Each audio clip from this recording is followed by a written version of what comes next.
well, let's tee up the market activity that we are trending towards here. As of right now, we're seeing the Dow futures down by about 1%, just about 20 seconds until the start of trade. S&P 500 futures down by about 0.9%, and the NASDAQ futures tech-heavy average, that got rocked yesterday, down 0.3%. Let's see how things open up.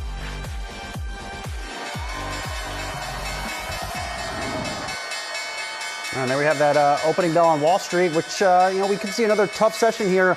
Brad, the past 2 days, not too good. The S&P 500 has wiped away about $1.1 trillion in market value after that Fed meeting.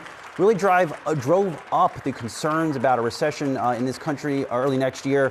At the same time, the Fed is still out there raising interest rates. Right now, we're seeing the Dow open down about 223 points in what could be another volatile session, Brad. All right, well, maybe Harry can do something about it. Dow Jones Industrial Average, as of right now, you're seeing that open lower by about 0.6% here. And let's take a look at the chart over the course of this week, because we've had economic data. We've had, of course, the Fed decision and the final Fed decision of 2022 in what has been a heavy interest rate hiking period for the Fed and is set to continue going into 2023, at least for what the Fed has signaled thus far. Markets continuing to digest that. But again, here we've got the Dow once again not impressed and continuing to move lower. It's down by about 0.7% here. NASDAQ composite, you're seeing that lower by about 0.4% this morning. Past 5 days, net lower by about 2.2%. And the S&P 500, you're seeing that down by about 1.6%. Now, here's what's interesting, and Sazi and I were talking about this before the show began, is that over these next few weeks, you're going to see lower trading volume, because that's typically when some of the traders take that